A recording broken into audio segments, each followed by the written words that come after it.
Yo, Pre, I'm home. If you aren't asleep, you want to watch Love Live, or, Zombieland Saga, or whatever randomly generated idol anime you're into this month?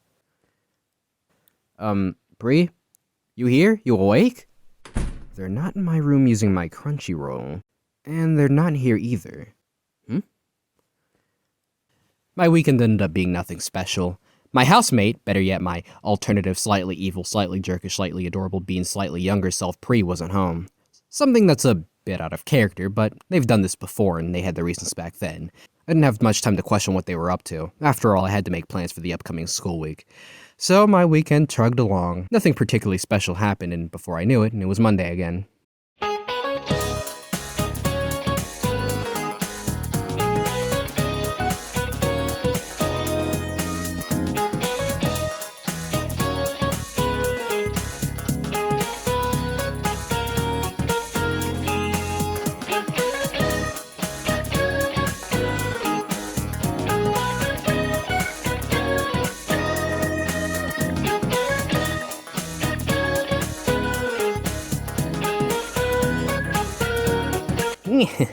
The ultimate scheme.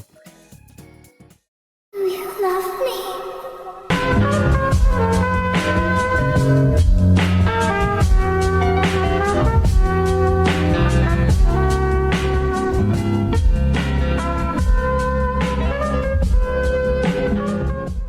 Okay, so the video we'll be covering is MangaKamen's commentary on Cosmonaut Variety Hour's review / rant or whatever he wants to call it on JoJo's Bizarre Adventure. From what I remember, not a bad video by all means, but just one with a handful of issues and things I disagree with. Just saying, because somebody's gonna get the wrong idea and assume I think this is a bad video when I don't really think it's bad. Like, it's got like 6 bad points and it's a 40-minute video. I assume that at worst makes it mediocre, but I'd still like to throw these out there because I'm very, very bored. So with that being said, on to the video. There really just aren't enough traits or characteristics to get me invested in him as the main character. If I look past the fact that he's just like really cool and edgy, then he's got nothing. I've said this once and I'll say it again. Edgy does not really do anything to me as a criticism. Throw in the fact it's also a term that's really vague. Actually, Cosmonaut wasn't criticizing Jotaro for being edgy in the first place. He was criticizing him for only seeming to be an edgy and cool character. If I look past the fact that he's just like really cool and edgy, then he's got nothing. There's kind of a difference there. So here's the first distinction that I should make. All of my feelings about JoJo's are mostly in regards to the manga. Whenever I start a new series and I'm given the choice to pick between the anime or the manga, I usually pick the manga, but that's just me. While there are exceptions, I do find the manga to be the purest form of that author's creative vision, so I usually like it more. So why aren't you showing pages from the manga to actually back up your points? You're using the recent adaptation of the anime to explain your points, but as someone who has read the manga, I like to point out that Jotaro does show off more emotions, and while that isn't perfectly reflected in the anime adaptation, it's still there to some degree. だがな、空城か。いや、ジョースター家には伝統的な戦いの発想法があってな。それは逃げる。 You know, it's weird to me how you go on and on and on about examples, yet the best you have to show in regards to how different the anime and manga are with characterization is just a scene from the manga plastered with audio from the anime with no visible differences. In fact, from the looks of it, I feel like I could get away with saying there's literally no differences between how the manga and anime handled the sequence. Jotaro is fighting an enemy stand, sees he's in a bad spot, and decides to use Joseph's secret technique, running away, in a funny callback to part 2, in which Joseph twice stated he had to plan only to run away instead. The reference, and Joseph being at the back of Jotaro's head when contemplating the decision as a nod to who he's calling back to, are clearly and openly in both versions. If this is supposed to be an example for a case of Jotaro having more depth than Cosmo lets on, something which you argue after you make this point, then this scene is very much in the wrong place and gets across the wrong idea. Back to the no differences problem. From what I'm getting from this example, it almost feels like the differences you speak of are minimal, and if that's the case, then what's the point of getting on the Cosmonaut for not using manga screenshots in regards to its criticism of Jotaro's character? I'd honestly go as far to call this point a hard-ass stretch, but I doubt that was the intention behind the point. Ultimately though, you don't really help your case in proving why he should use the manga in particular to prove his point. This also ignores something that people tend to forget about Part 3, and at this point Stardust Crusaders is about 30 years old, and Jotaro Kujo was meant to be a reflection of Japanese rebellion culture at the time, particularly with the Bancho or delinquent culture. It's something that's rooted in Araki's inspiration for the series. that he'll take inspiration for his characters from old action heroes, and in fact, this is the same for Jotaro Kujo, as Araki has stated that for Jotaro Kujo's character, he took inspiration from Clint Eastwood. Hell, as a Clint Eastwood fan myself, that was a nice trait to see the stoic character be represented and taking inspiration from Hollywood's action stars at the time. Now, I'm pointing this out right here, you can dislike it all you want, but my point is that Jotaro is a remnant of his time, and was the inspiration for a lot of characters like this. And the fact that Cosmo doesn't actually bother back up his points is kind of terrible in this regard if you ask me. Real talk, I've dazed out multiple times watching this part. Does this honestly mean anything in regards to Cosmo's criticisms? Because if the idea here is that Jotaro has nothing aside from his cool and edgy factor, then I don't think making a thesis essay on how he's a reflection of the culture of his time and how he's inspired many different characters means anything against that. At most, that proves that A, him being the main character of this part makes a lot of sense, again given when this was made, and B, he's popular regardless. But at the end of the day, none of this means he has more depth as a character. I'm not trying to say that's all he is as a character, because as we will soon explain after that, he's still a very caring guy at heart, so congrats, he has not 2 but 3 personality traits, but still, this whole section honestly feels unnecessary.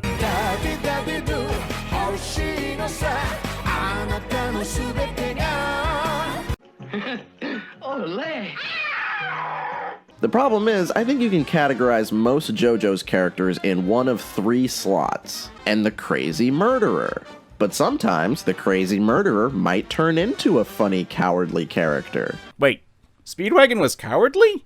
Also, the crazy murderer turned into the funny coward doesn't really apply. Where are you even getting that from? Polnareff isn't a coward, and Kakyoin, well, he's a cardboard cutout of a character, but he didn't turn to a funny coward when he was turned to good side. Yes, that's why he said only sometimes, as he used footage of Speedwagon, who may I add wasn't necessarily cowardly, but was very much anxious, no thanks to being a normal guy trying to understand all of the hormone and vampire stuff of part 1. So, like, everyone who's ever seen Phantom Blood, but that aside, Cosmo never implied Kakyoin nor Polnareff were a part of the categories of characters who were crazy murderers who became funny cowards, just that that is a category that exists, and he only points out Speedwagon as an example of that category. Now, I could make the argument that he probably considers Polnareff in that category based upon his opinion of Polnareff and his definition of the category, since he is initially introduced as an enemy stand to the Stardust Crusaders who's out for their blood before joining up with them, but on one hand, Cosmo doesn't seem to imply that. He'd be wrong anyway, since he'd be ignoring how Polnareff isn't really a coward, but you already pointed that out for me, so thanks. This guy moaned at least this loud. Oh! Goku and Luffy are the most popular shonen characters ever, and they have the same outlook and personality from beginning to end. However, we do see subtle changes in their character over time. They both adapt to the world changing around them, and they let their friends influence how they grow, even if they keep the same core traits throughout the story. But in JoJo's, every single character is flat, even the ones that I think are decent. The only thing you might get is sometimes an evil character becoming nice. Let's not talk about Jonathan, you know, a spoiled brat who eventually learned to mature himself.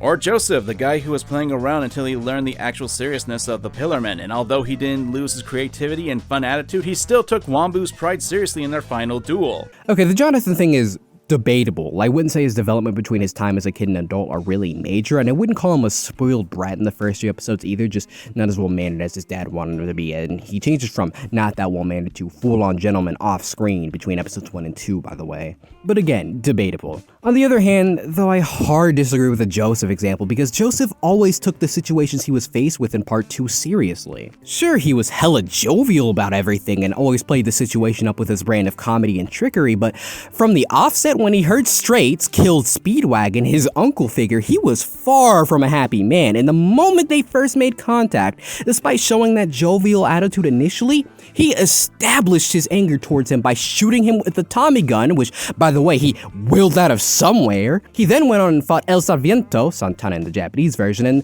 took that pretty seriously too, and then the Pillarmen right after that. I'd never say Joseph didn't take these situations lightly, just that he brought his own upbeat and comical attitude to each conflict. I guess I could agree with him growing to fully respect Wamu though, but otherwise I don't agree with this point. This guy moaned at least this loud.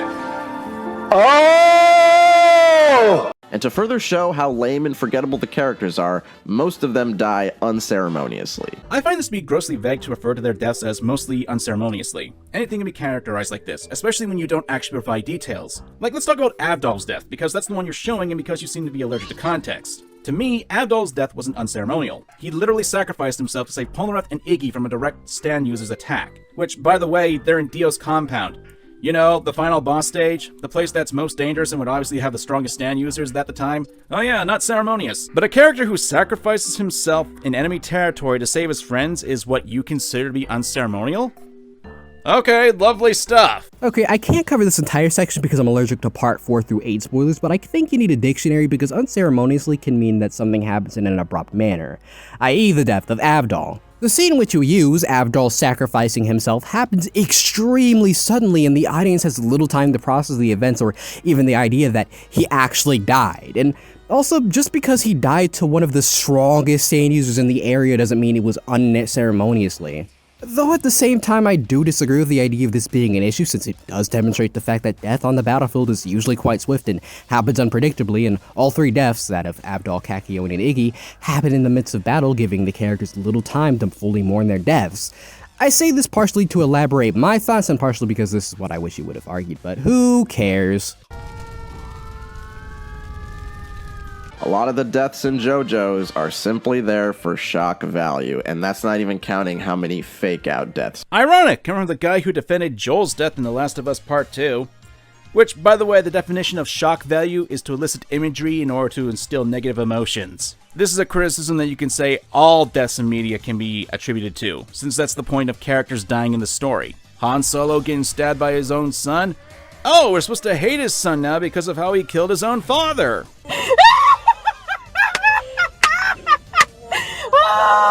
My point is that this isn't really a criticism that's all that unique. But that ignores the fact that this argument literally ignores why shock value is used as such a derogatory term in writing in the first place. Shock value implies that these scenes are used to draw out emotion simply for the sake of it.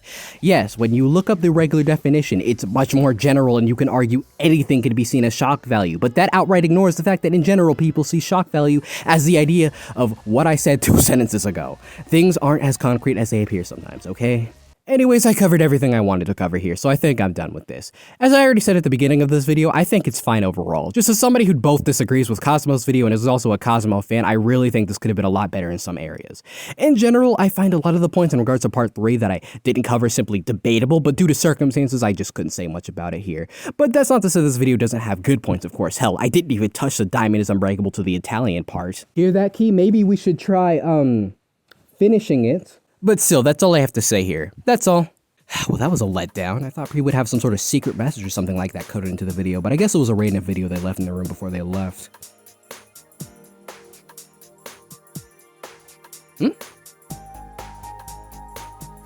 What was it then?